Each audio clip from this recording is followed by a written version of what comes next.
Hello tout le monde, bienvenue dans ce nouvel épisode de podcast Deviens on s'aime.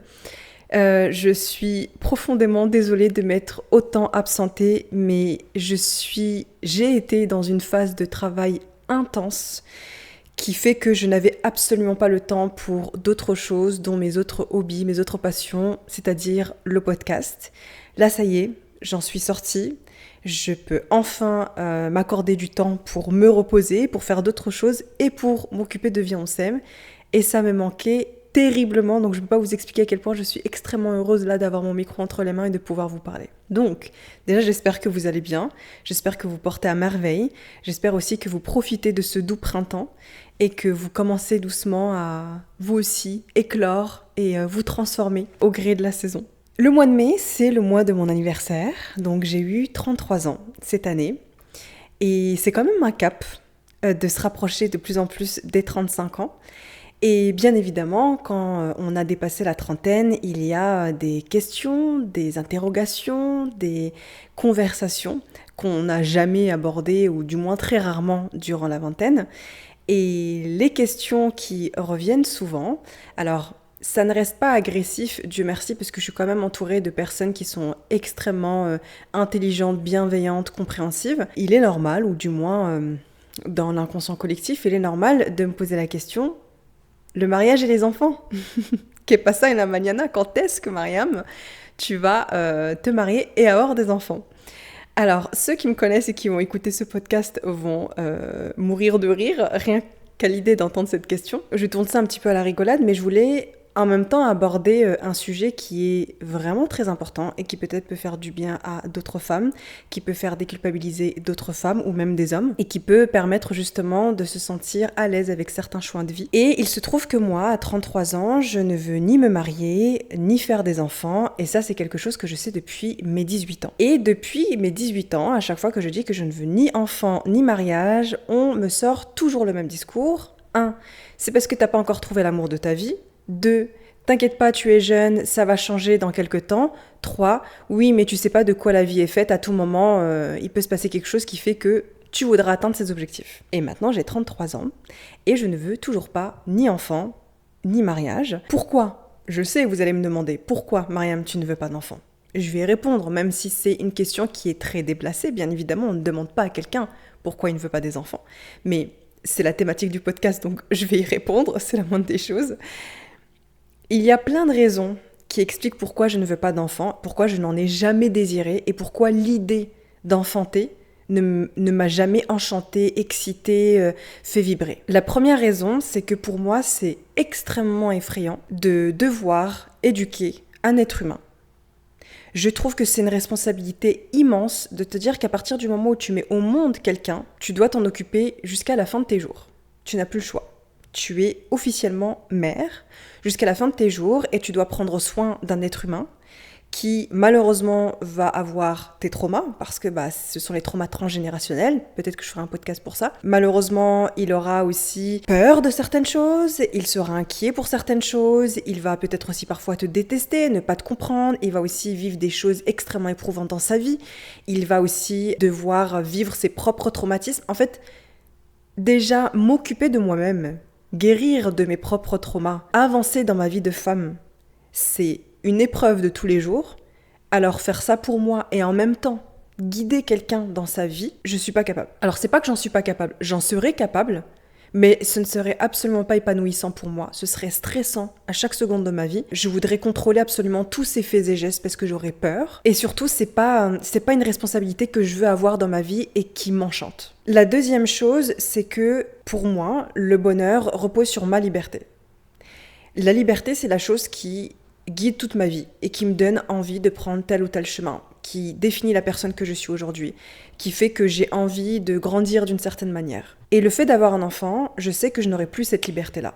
Alors, je sais qu'il y a de nombreuses femmes qui sont mères et qui me disent « je n'ai en aucun cas privé ma propre liberté et en aucun cas je me suis empêchée de faire des choses ou de vivre des choses, peut-être, mais au-delà de la liberté de faire des choses et de voyager comme tu veux, d'expérimenter les choses comme tu veux, il y a une liberté mentale. Dans le sens où à partir du moment où tu as un rôle qui est d'être mère, tu n'as plus cette liberté-là de ne plus penser à ton enfant et de t'enlever cette responsabilité-là et de décider à nouveau d'être une femme complètement célibataire qui n'est pas une mère. Donc il y a la liberté mentale qui est que à chaque jour, tu auras cette pensée-là, que tu es responsable de quelqu'un, qui soit là avec toi sur l'instant T ou pas, que tu as un rôle que tu dois respecter jusqu'à la fin de tes jours qui est d'être mère et d'éduquer cet enfant qui sera ensuite un ado, un préadulte et un adulte jusqu'à la fin de tes jours. Et aussi cette liberté physique de pouvoir en fait faire les choix que tu veux, d'avoir un budget que pour toi, sans le partager à quelqu'un, de pouvoir prendre le chemin que tu veux, sans te demander si ça va faire du bien à ton enfant ou pas, si c'est bon pour son éducation ou pas. Et ça, je ne le veux pas. Je ne veux pas en fait priver ma liberté. Et l'autre chose aussi, c'est que je n'ai pas ce désir de mettre au monde, de materner. Je n'ai pas ce désir d'enfanter, d'être enceinte, d'avoir un petit être avec moi. Je n'ai en aucun cas ce désir qui est en moi. Je n'ai pas... C'est comme quand j'entends en fait parfois mes copines ou d'autres femmes parler de ce feu ardent en elles d'enfanter. Je ne l'ai pas du tout. Je ne l'ai pas, ne serait-ce qu'à 0,0001%. Je n'ai absolument pas ce feu en moi qui me donne envie d'être mère, d'avoir une progéniture, d'avoir un enfant. Je ne l'ai pas du tout. Pendant longtemps, je me suis demandé si j'étais pas normale, parce que, et on y viendra plus tard, mais parce que pour moi, une femme, pendant longtemps en tout cas, aujourd'hui j'ai éliminé cette croyance, mais pour moi, une femme devait en fait mettre au monde. Le rôle d'une femme, c'était de créer, d'enfanter. Ce n'est plus ce que je crois aujourd'hui, et on y viendra plus tard, mais donc je n'ai pas du tout ce désir-là. Je ne dis pas que je n'aime pas les enfants. Je les trouve adorables, mignons, j'adore regarder les enfants, j'adore les sourire, j'adore jouer avec eux, etc. Mais les autres, les enfants des autres, c'est très cool. Je veux être la tata, hyper cool. Je veux être la tata qui s'occupe de ses neveux, de ses nièces sans aucun problème. Je veux être la tata hyper rigolote, hyper fun, etc. qui t'emmène à l'autre bout du monde. Mais je ne veux pas être mère. Je ne veux pas ce rôle-là. Parce que tata, je peux l'être à temps partiel. Je peux l'être quand je veux, quand je suis disponible. Mère, je ne décide pas de quand je serai mère. J'ai mis au monde, je dois assumer ce rôle jusqu'au bout. Je ne peux pas, en fait, faillir à cette chose que Dieu m'a donnée. Si je décide, si par exemple Dieu m'impose ça, bon, que Dieu m'en préserve parce que je n'en veux pas du tout.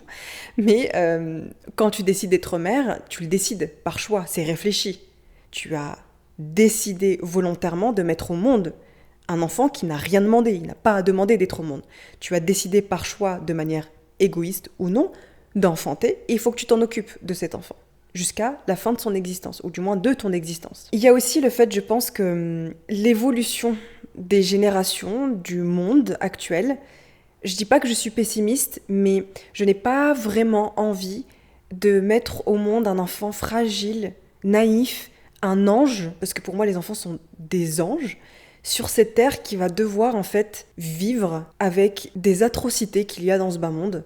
Je n'ai pas envie, moi, délibérément, de lui dire « Tiens, je te mets au monde et tu vas devoir dealer avec tout ça. » Et tu l'as pas demandé. Mais moi, comme je voulais un enfant, et moi, comme je voulais avoir l'amour d'un petit être, je te l'impose. Je t'impose en fait ce monde qui est bordé de merveilles, de choses absolument sublimes, et que je trouve que la vie est absolument magnifique. Mais en même temps, un autre côté qui est très dur à comprendre, à porter sur ses épaules, dans son cœur, à voir, à assimiler. Et même si moi je suis très optimiste et que je vois toujours le verre à moitié plein et non à moitié vide, que pour moi la vie est un miracle et que je suis extrêmement heureuse de pouvoir vivre sur Terre, je n'ai pas envie pour autant d'imposer le côté négatif à quelqu'un. Je ne sais pas si c'est clair dans ce que je dis. Je ne dis pas que le monde ne sera pas meilleur, mais dans combien de temps ? Est-ce que l'enfant que je voudrais mettre au monde aura le temps en fait de voir ce monde meilleur ? Je sais pas, est-ce qu'il va devoir attendre ses 80 ans pour voir ce monde meilleur ? Est-ce que ça va arriver dès qu'il aura 13 ans ? J'en sais rien. Je préfère qu'il reste quelque part là en forme d'étoile, dans un univers parallèle, là où il est bien. Donc voilà, ça c'est les raisons principales qui font que je ne veux pas d'enfant et les raisons pour lesquelles je ne veux pas me marier. Il y a toujours cet aspect de liberté. En fait, pour moi c'est très important de me dire que du jour au lendemain je peux tout plaquer et vivre une autre vie. Avec un enfant, je ne peux pas le faire. Je ne peux pas tout plaquer et vivre une autre vie et abandonner tout ce que j'ai créé précédemment. Et avec le mariage aussi, c'est très compliqué. Je ne dis pas qu'avec le mariage, on ne peut pas mettre fin à une relation, mais c'est le principe du mariage, c'est de ne pas y mettre fin. Enfin, selon moi, le mariage, c'est que ça doit durer toute la vie. Donc si tu te maries en pensant que tu vas divorcer, c'est qu'il y a un problème dans la conception du mariage. Donc premièrement, c'est avoir la liberté de partir à tout moment, toute seule, à l'autre bout du monde, changer de projet, changer d'identité, changer de vie. Je veux avoir cette liberté-là. Et surtout pour moi, le mariage, c'est juste un contrat. Ça ne définit pas l'amour pour autant, ça ne définit pas et ça ne représente pas l'intensité de la relation, ça ne représente pas le sérieux de la relation. Je pense que c'est beaucoup de contraintes pour moi. Le mariage, c'est surtout sociétal. C'est surtout parce que ça profite à la société plutôt qu'à soi. Je pense pas que le fait de se marier, ça nourrit encore plus ton amour que quand tu n'étais pas marié. Je comprends que pour beaucoup de personnes, c'est un gros step de se marier, que c'est vraiment la concrétisation de quelque chose.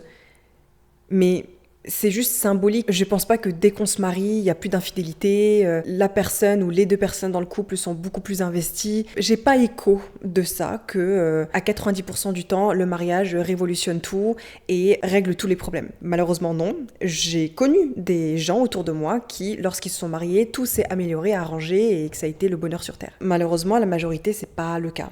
Ensuite, parce que je pense, dans ma définition de l'amour, c'est que l'amour, c'est vraiment une aventure où nous sommes ensemble, on traverse, on se croise sur le même chemin ensemble, on vit une aventure amoureuse ensemble, une aventure humaine, une aventure relationnelle ensemble, on grandit ensemble, on peut créer des projets ensemble, et puis à un moment donné, oui, nos chemins vont se séparer. Parce que pour moi, en fait, une personne ne peut pas rester éternellement dans ta vie. En tout cas, avec ma personnalité, déjà d'une part, et d'autre part parce que je trouve qu'on est dans une société où c'est très difficile de garder les gens de manière indéterminée. Donc pour moi, les relations amoureuses, c'est vraiment une aventure qu'on fait sur plusieurs années pour se développer ensemble, s'aider ensemble, pour apprendre ensemble, pour créer quelque chose ensemble. Et que quand on a atteint nos objectifs ensemble et quand l'univers, nos âmes ont décidé qu'on a atteint nos missions ensemble, on se sépare. Et puis ensuite, on rencontre d'autres personnes pour faire évoluer notre âme, pour faire évoluer en fait notre personne, l'humain que nous sommes. Mais on peut évoluer avec la même personne à vie, je pense, parce que ça existe dans d'autres paramètres, mais je pense que ce qui nous permet d'évoluer, c'est de rencontrer différentes personnes et d'expérimenter des choses profondes avec différentes personnes. Même si avec ces différentes personnes, ça dure des années et des années et des années, il n'empêche que notre âme, elle évolue à un certain niveau et qu'elle a besoin en fait d'autres individus, d'autres âmes pour évoluer davantage et que parfois une seule âme n'est pas suffisante. Ça, c'est une des raisons pour lesquelles je ne veux pas me marier dans ma conception de l'amour et parce que je ne veux pas être contrainte, je ne veux pas m'enfermer dans quelque chose. C'est quelque chose qui me fait vraiment peur de m'enfermer indéfiniment, de manière illimitée dans quelque chose. / avoir le rôle de mère, c'est quelque chose que je pourrais pas m'en débarrasser, ce sera jusqu'à la fin de mes jours. Me marier, ce sera jusqu'à la fin de mes jours, sauf si je divorce, mais comme je disais, te marier pour penser au divorce, c'est un peu bizarre. Je ne veux pas m'enfermer dans quelque chose qui va me suivre toute ma vie. J'ai besoin en fait de me dire que j'ai la liberté de changer de vie. Donc, par rapport à ma conception du bonheur, de l'épanouissement personnel, de la liberté, me marier et avoir des enfants, ça fonctionne pas du tout. Cette pensée de croire que oui, mais ça va changer dans quelques années. J'ai 33 ans, les gars. J'ai 33 ans, j'ai réfléchi à cette conception-là, j'en suis certaine. Et surtout, en fait, nous les femmes, on a une horloge biologique, donc si je dois prendre une décision, c'est genre maintenant. Si je veux des enfants et si je veux me marier, c'est genre maintenant. Faut que j'évite d'attendre, en fait, parce que les années passent. Et donc, il faut que je trouve quelqu'un, il faut que j'essaye plusieurs fois avec quelqu'un pour avoir la possibilité de tomber enceinte, et ainsi de suite. Et bien évidemment, quand j'exprime ça, et je ne suis pas la seule femme, quand j'exprime ça, que je ne veux pas d'enfants, mes raisons qui me sont propres, qui ne sont pas du tout une vérité universelle, qui ne sont pas du tout en fait quelque chose que la terre entière doit appliquer, c'est ma conception des choses, c'est ma conception du bonheur, de l'épanouissement personnel.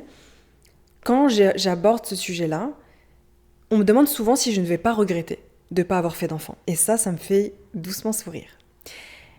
Je pense que c'est plus lourd de regretter d'avoir fait un enfant et d'avoir dit non à sa liberté, que de ne pas avoir fait d'enfant. Et puis, comment on peut regretter quelque chose qu'on ne veut pas ? Je n'arrive pas à conceptualiser la chose de regretter quelque chose qu'on ne veut pas. Est-ce qu'il faut juste que je m'oblige à faire quelque chose parce que je vais peut-être regretter parce que je vais changer d'avis dans 10 ans ? Mais si au final, dans 10 ans, j'ai le même avis, je vais regretter d'avoir mis au monde quelqu'un que je ne vais pas aimer pleinement parce que je vais le regretter ? C'est absolument affreux.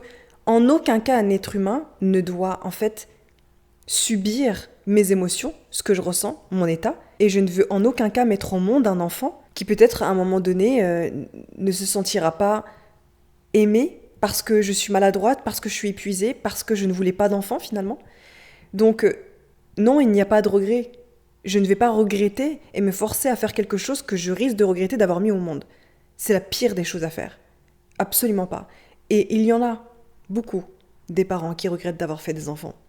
Parce que je pense qu'il y a une certaine idéalisation d'enfanter, de mettre au monde, et je pense qu'on ne pense pas assez à la responsabilité lourde que ça demande. Ce qu'on me dit souvent aussi, c'est le fait que je n'ai pas trouvé le bon.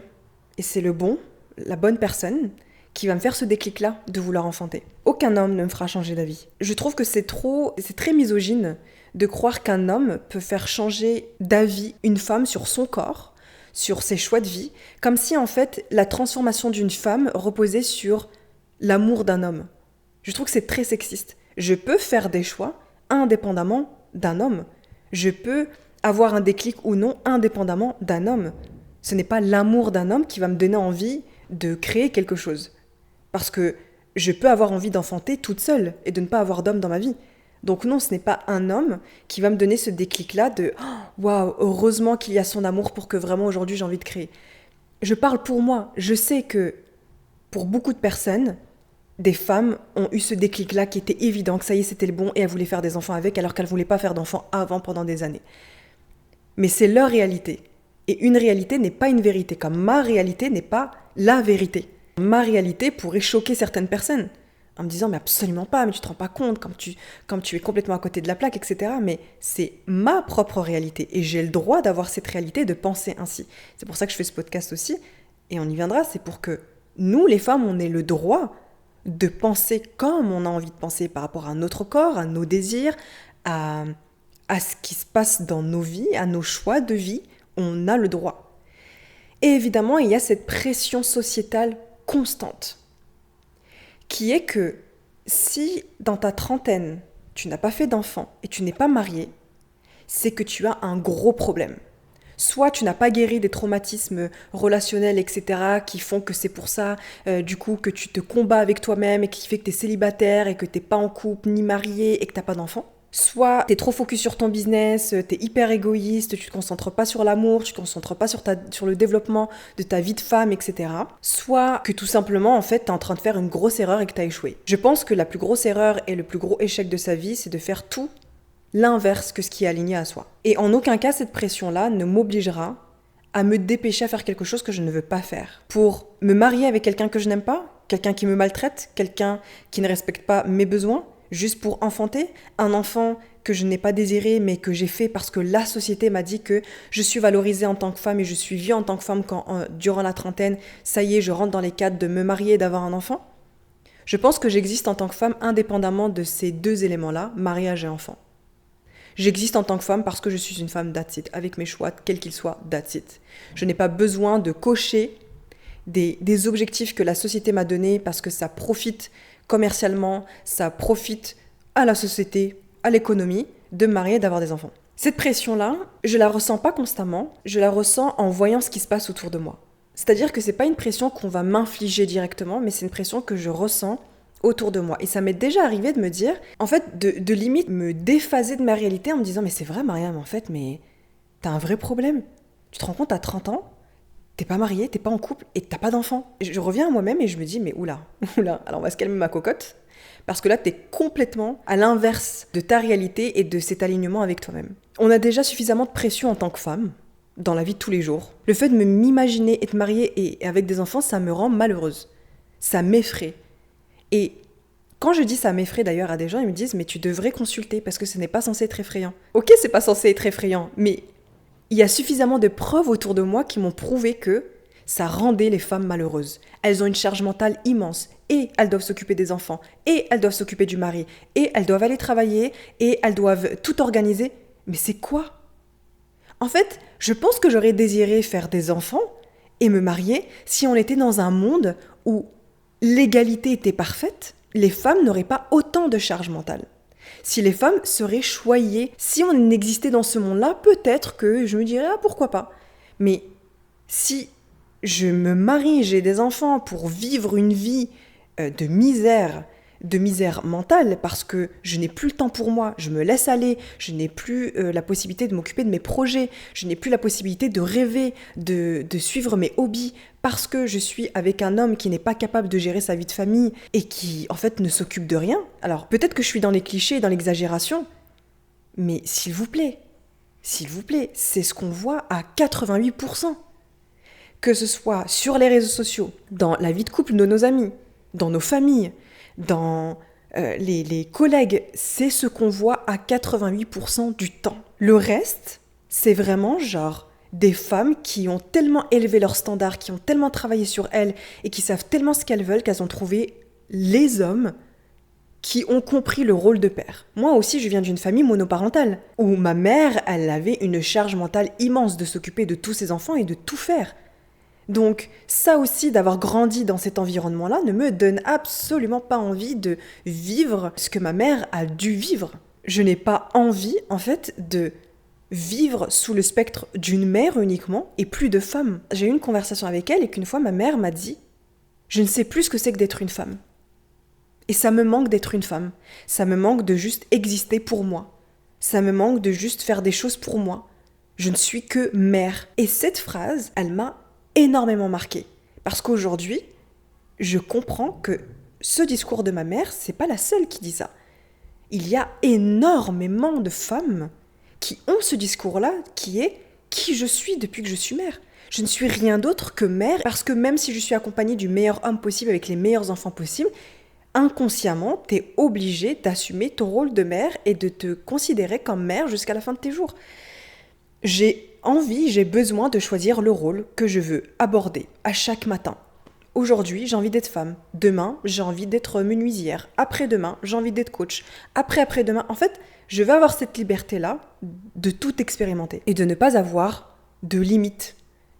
Et il y a certains choix de vie qui te limitent.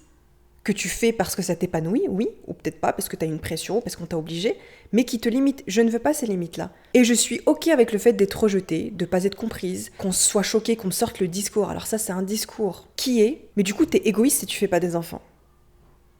Est-ce qu'on peut m'expliquer, attendez, est-ce qu'on peut m'expliquer la logique entre l'égoïsme et le fait de ne pas faire des enfants? Ça, c'est un truc, pendant longtemps, je me suis dit, OK, Mariam, peut-être qu'il y a une équation qui passe pas. Il y a peut-être un truc que t'as pas compris. Peut-être c'est toi qui es bête. Mais quel est le rapport entre l'égoïsme et le fait de ne pas faire des enfants?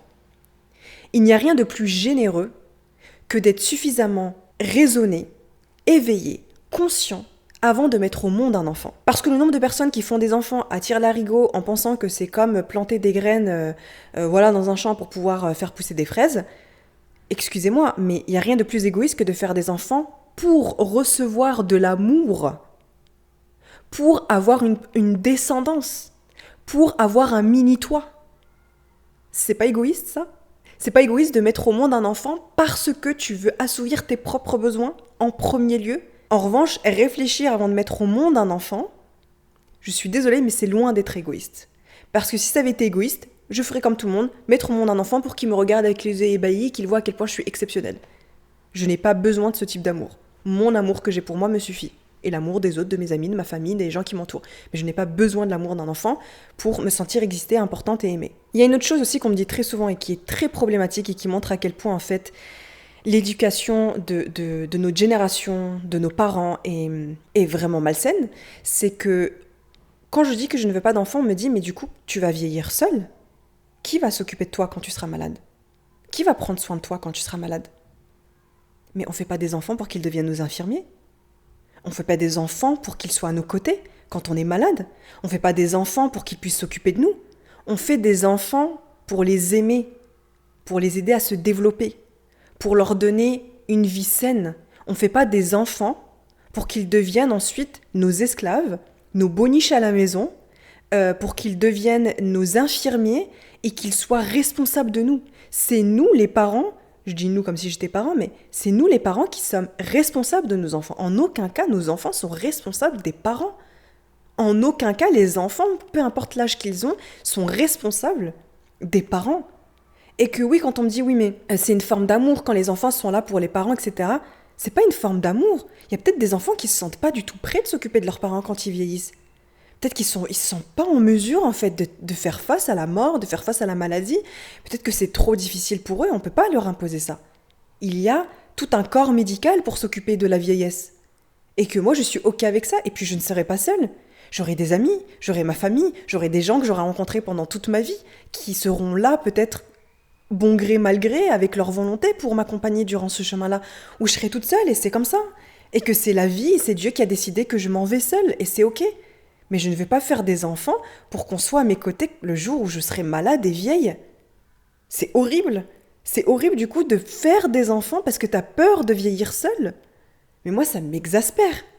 Vraiment, ça m'exaspère parce que le nombre de fois où on m'a sorti ce discours, je ne peux pas vous expliquer à quel point, en fait, les gens font des enfants pour vraiment leurs propres besoins, leurs propres objectifs de vie, leur propre sécurité, leur propre peur. C'est très problématique. C'est vraiment très problématique. On ne fait pas des enfants pour qu'ils s'occupent de nous. On fait des enfants pour qu'ils vivent, qu'ils soient heureux et remplis d'amour. Point. Point. On a choisi un rôle, on l'assume. Eux, ils n'ont pas choisi de rôle. Ils n'ont pas décidé d'être des enfants. Donc, nous, en tant que parents, on doit leur donner la vie la plus saine, sereine, aimante. On leur donne pas de rôle de s'occuper de nous. C'est pas possible. C'est vraiment malsain. Et c'est un truc qui repose constamment dans les éducations, dans les familles, dans les discours. C'est très malsain de faire des enfants parce que tu veux pas mourir seul. Parce qu'ils doivent s'occuper de toi quand tu seras malade. Moi, ça me choque. Moi, ça m'exaspère. Je peux comprendre que pour beaucoup, c'est pas choquant et que c'est de l'amour et que c'est une transmission naturelle, mais moi, c'est pas normal. Et puis surtout, il n'y a pas cette injonction et cette pression-là sur les hommes. Un homme est censé être libre, un homme est censé s'aventurer, un homme est censé expérimenter. Un homme, il n'a pas d'horloge biologique. Un homme, il n'a pas besoin de s'empresser, de se marier, d'avoir des enfants. Une femme, si. Une femme parce qu'elle crée, parce qu'elle a une horloge biologique, parce qu'elle enfante. Donc oui, elle est obligée, elle a cette pression-là. Parce que la société nous fait croire qu'une femme a pour ce rôle-là de procréer.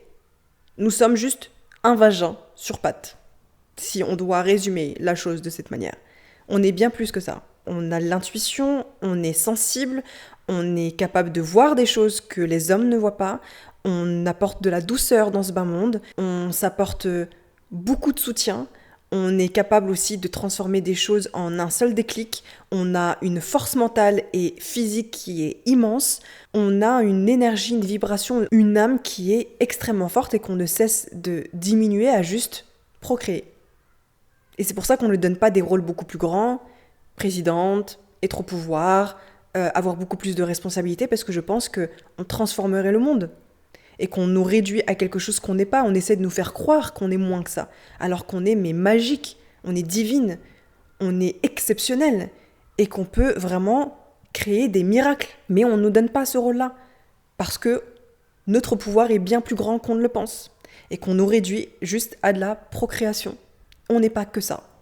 Absolument pas. Et je pense qu'il est très important de s'approprier sa propre définition de la féminité et de la réussite en tant que femme selon ses propres termes.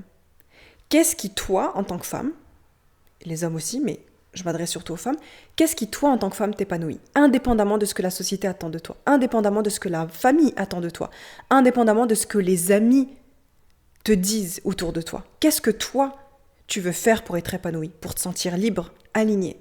Qu'est-ce qui est important pour toi? Qu'est-ce qui fait que vraiment là, si tu atteins ces choses-là, tu te sens complète, heureuse, épanouie, libre.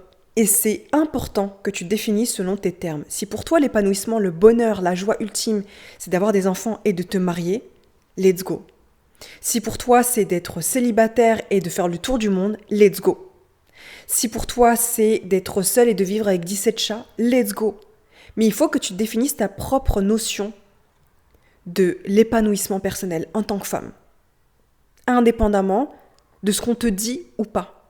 Avec tes propres croyances, ton propre vécu, tes propres expériences, avec ce que tu as vu, avec ce que tu as entendu, avec ce qui vibre en toi ou pas. Et il faut apprendre à affirmer ses choix sans culpabilité. Et pour affirmer ses choix, en fait, il faut comprendre ses choix.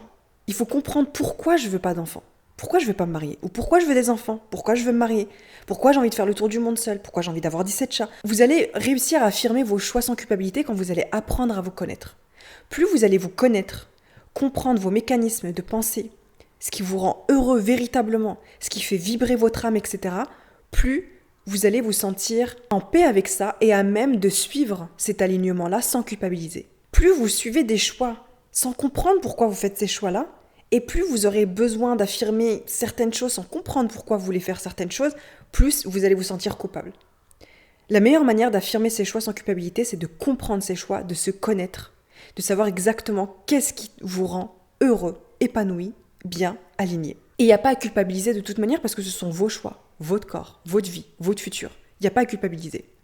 Si on fait croire que vous n'êtes pas assez bien, que vous vous éloignez des traditions de la famille, peu importe ce qu'on vous donne comme argument pour suivre cette voie-là, c'est votre vie, c'est votre chemin de vie, c'est votre corps, ce sont vos décisions, c'est votre futur. Il n'y a pas à culpabiliser. On est seul, on meurt seul. Tout le reste, c'est une aventure où on croise des gens parfois, où on est seul aussi pendant cette aventure. C'est vous qui allez porter cette vie-là, c'est votre vie. Et vous devez faire les choix qui vous rendent le plus heureux, le plus aligné possible. Et que si ces choix-là changent dans 17 ans, c'est ok aussi, vous êtes toujours sur la bonne voie. Si vous sentez que les choix que vous avez faits aujourd'hui ne sont plus alignés à vous d'ici 5-6 ans, c'est pas grave. Le plus important, c'est qu'à chaque fois que vous avancez, que vous faites des choix, ils sont toujours alignés à vous. Même si vous changez de choix. Parce qu'on évolue, en tant qu'âme, on évolue, on vibre différemment et que parfois, on a envie de se débarrasser de certains choix. Et si vous vous retrouvez dans mon discours, dans le sens où vous voulez vous émanciper de ça, vous ne voulez pas vous marier, ni avoir des enfants, mais que vous n'osez pas l'exprimer, vous n'osez pas le suivre ce chemin-là, vous n'osez pas en fait être véritablement là-dedans, parce que vous avez peur d'être rejeté, ou que vous êtes bizarre, vous vous sentez pas normal, ou que vous vous donnez plein d'excuses, oui mais ça va changer, oui mais j'ai pas rencontré l'amour de ma vie, oui mais... ou quoi que ce soit. Entourez-vous de femmes qui pensent comme vous et qui ont réussi à vivre fondamentalement leurs croyances, leur choix de vie, sans culpabiliser. Entourez-vous de ces discours-là qui sont similaires aux vôtres et que vous n'arrivez pas à suivre totalement parce que vous avez peur, pour vous émanciper, pour vibrer totalement ce qui vous appelle. Que ce soit des cercles de femmes, que ce soit des podcasts comme celui-ci, que ce soit d'avoir des discussions avec des femmes plus âgées que vous, qui n'ont pas d'enfants, qui sont célibataires par choix. Il y en a tellement en plus sur TikTok, vous pouvez en trouver des discours de ce genre. Vous pouvez trouver des livres aussi féministes qui abordent ces sujets-là. Il y en a plein. Et créer une vie alignée. Le sens, la mission, la joie, le sens de vos choix. Pourquoi vous voulez suivre ces choix-là? Faire des enfants, pas faire des enfants, vous mariez, pas vous mariez, peu importe. Quelle est la mission que vous vous êtes donnée? Parce que moi, c'est une mission qui est en lien avec la liberté, d'émanciper la femme, de montrer qu'une femme peut briller dans la société, ou même indépendante de la société, qu'elle peut briller pleinement dans sa vie et s'épanouir et être heureuse, en suivant des choix qui ne sont pas conditionnés, et qu'on peut vibrer pleinement en étant des femmes célibataires, sans enfants, qui sont pour autant douces, remplies d'amour, bienveillantes, qui ne sont pas aigries, monotones, ronchons, qui détestent leur vie parce qu'elles ne sont pas mariées ou qu'elles n'ont pas des enfants. Non, on peut ne pas faire ses choix de vie et être extrêmement épanouie. Il faut s'enlever ce cliché-là que la femme qui n'a pas d'enfant et qui est célibataire est une sorcière qui vit dans une petite maison loin de la forêt qui mange des enfants. Non, nous ne sommes pas ça, ok? Nous sommes amour, paix, liberté. Donc pour conclure tout ça, c'est que on est venu sur Terre pour se sentir vivante. Et votre définition de la vie vous appartient. C'est votre réalité, c'est votre bonheur et c'est votre définition de l'épanouissement, encore une fois. On n'est pas venu sur Terre pour satisfaire une famille, pour satisfaire la société, pour satisfaire le patriarcat, pour satisfaire l'économie. On est venu sur Terre pour vibrer pleinement et vivre la vie qu'on mérite d'avoir. Femme, homme, singe, papillon, chenille, peu importe.